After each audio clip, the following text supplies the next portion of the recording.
Error identification के question को solve करते टाइम आपको दो तीन चीज़ों का ध्यान रखना चाहिए। सबसे पहले आपको देखना चाहिए कि सेंटेंस का टाइप कैसा है।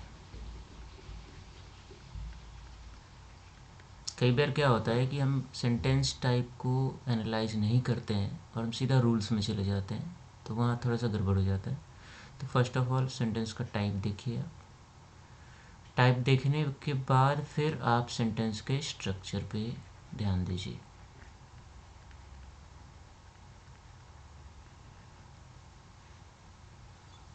और स्ट्रक्चर में आपको रूल्स का ध्यान रखना है। रूल्स कैसे कैसे फॉलो करने हैं? सबसे पहले सब्जेक्ट वर्ब एग्रीमेंट,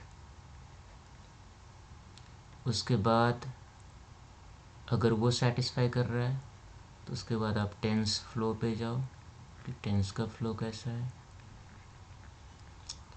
फिर vocab in context and so. तो हम एक एक करके सारे टाइप ऑफ क्वेश्चंस को ध्यान से देखेंगे, उनके एक्सप्लेनेशन को समझेंगे, और इस सेशन के बाद आपको ये लगेगा कि इससे आसान कुछ है ही नहीं। एरर आइडेंटिफिकेशन जो भी एग्ज़ाम में पूछा जाता है वो बहुत ज़्यादा रूल बेस्ड नहीं होता है, बल्कि बेसिक रूल बेस्ड होता है। एंड थोड़ा सा उसमें क्या करते हैं कि एप्लीकेबल इंग्लिश लगा देते हैं, मतलब जो इंग्लिश यूज हो रही है उस इंग्लिश का, वहाँ पे आपको वो कंफ्यूज करते हैं।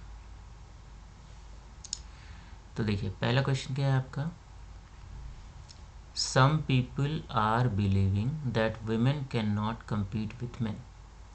तो अगर मैं सीधा रूल पे जाऊँ तो मैं क्या करूँगा कि सबसे पहले मैं इस सब्जेक्ट ढूंढूंगा कि भाई कहाँ पे सब्जेक्ट है और उसको अकॉर्डिंग वर्ब है या नहीं है, वो चेक करूँगा। तो यहाँ पे देखिए सम पीपल सब्जेक्ट है, सम पीपल, पीपल क्या है, प्लूरल है। सम क्या है, डिटरमाइनर है, जो पीपल को डिटरमाइन कर रहा है।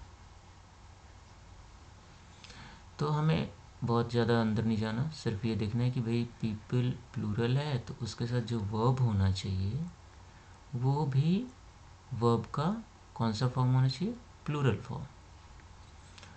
तो यहाँ पे आर लगा हुआ है तो ठीक है, तो पीपल के अकॉर्डिंग आर ठीक है, कोई प्रॉब्लम नहीं है।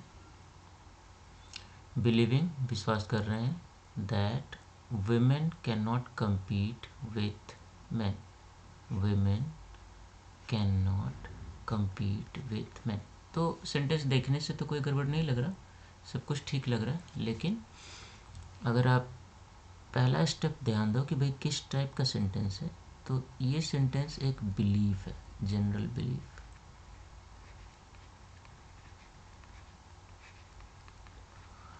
और आपको ध्यान होगा जो जनरल बिलीफ की चीज़ें होती है वो हमेशा प्रेजेंट इंडेफिनिट में होती है।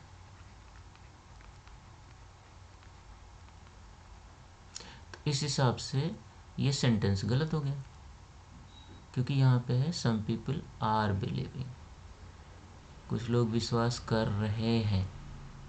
आप सोचो, कुछ लोग विश्वास कर रहे हैं, कुछ लोग विश्वास करते हैं। तो जब भी हम किसी बिलीफ की बात करेंगे तो हमेशा इंडेफिनिट में आएगा।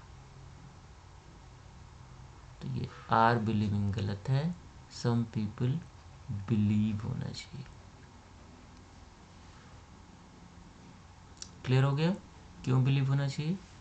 और एग्जाम्पल देखना चाहते हो तो आप खुद ही सोचो।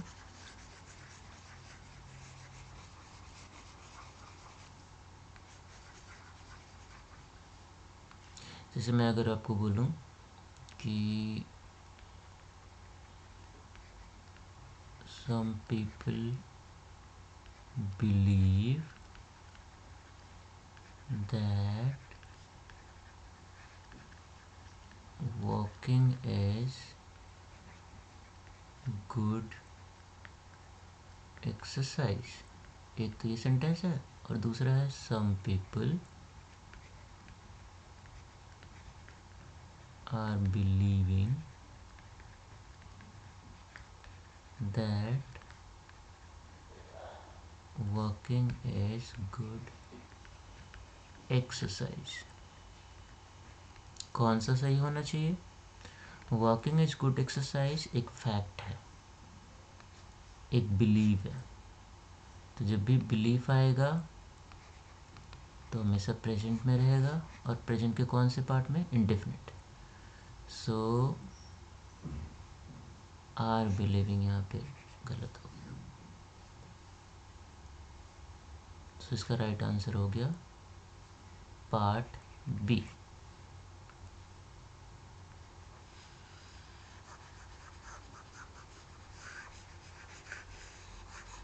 तो क्या पॉइंट नोट किया आपने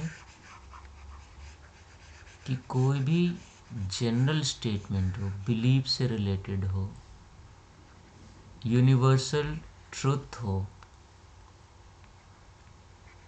बिलीफ से रिलेटेड जनरल स्टेटमेंट हमेशा ट्रू होती है, या यूनिवर्सल ट्रुथ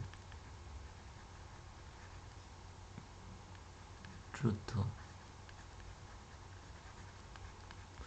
तो ये हमेशा आप ये ध्यान रखना कि ये प्रेजेंट इंडेफिनिट में होगा।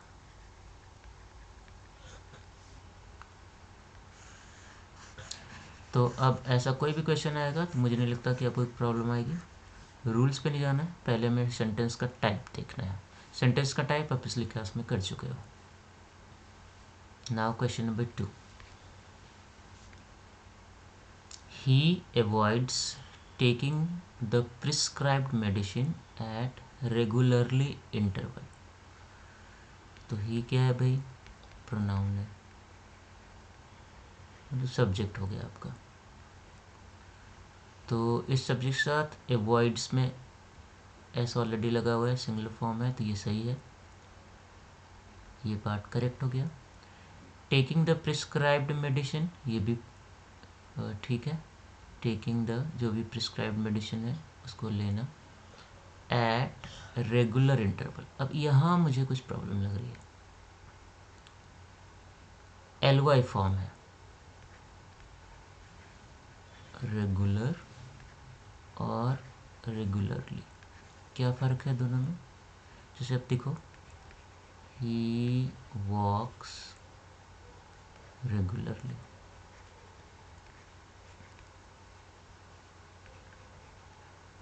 he comes to office at regular interval। अब ये एल वाई फॉर्म सही है क्योंकि वर्क्स के बाद लगा है, वर्ब के बाद लगा है। और यहाँ पे देखिए रेगुलर इंटरवल, ये भी ठीक है। तो यहाँ पे जो रेगुलरली है दिस इज रॉन्ग। जब भी एल वाई फॉर्म हो तो वो लास्ट में लगता है,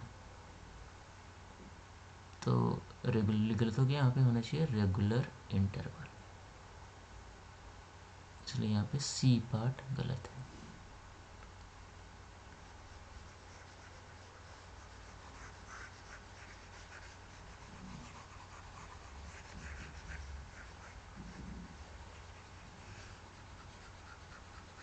आपको बहुत ज़्यादा इंग्लिश के रूल्स में जाने की ज़रूरत नहीं है। अगर आप ध्यान से करोगे तो यू विल फाइंड कि बेसिक्स क्वेश्चंस आपके बड़े आराम से हो रहे हैं।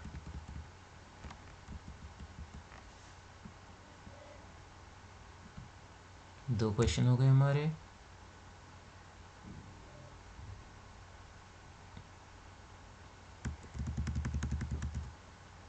Question number 3। Some people do not like to do any social work even though they have abundant resources। Some people, और people के साथ do लगा है, प्लूरल के साथ do लगता है, तो ये पार्ट सही है। Do not like to do any social work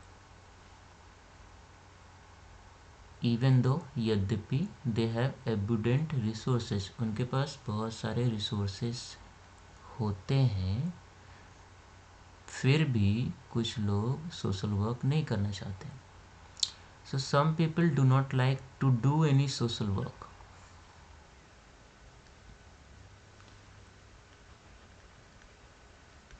some people do not like any social work, ठीक है, या some people do not like to do any social work.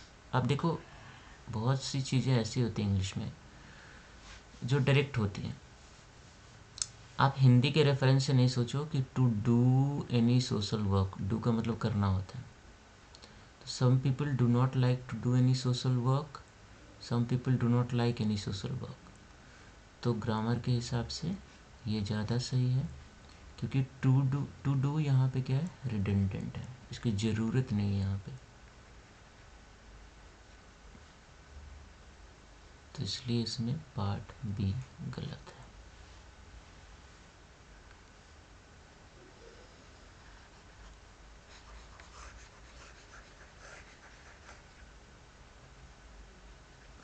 जैसे अगर मैं आपको एक सेंटेंस देता हूँ, I do not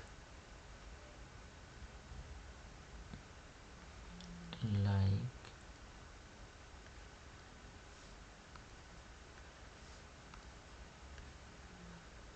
T,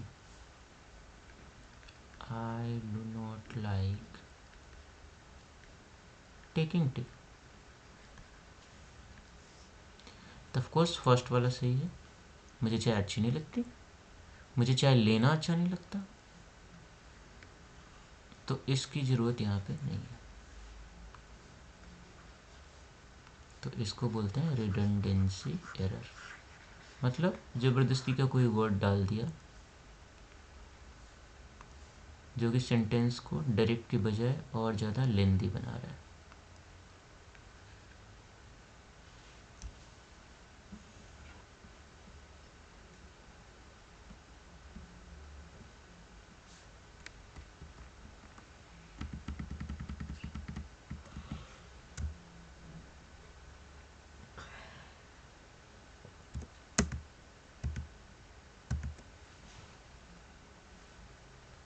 next, it is advisable, ये सलाह दिया जाता है, सलाह योग्य है, that each time you encountered such a situation keep you cool.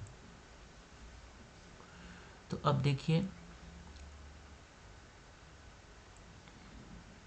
It is advisable, इसमें कोई प्रॉब्लम नहीं है, ये सलाह योग्य है, दैट ईच टाइम।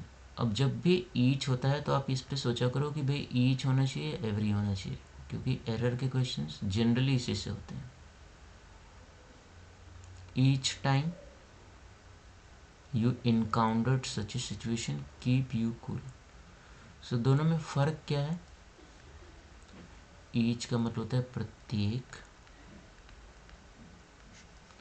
और एवरी का मतलब होता है हर एक। जैसे आप बोलते हो each of the students,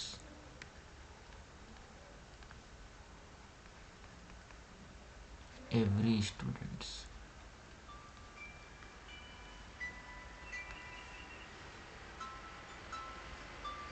so अब यहाँ पे क्या है, each time, so it should be every time.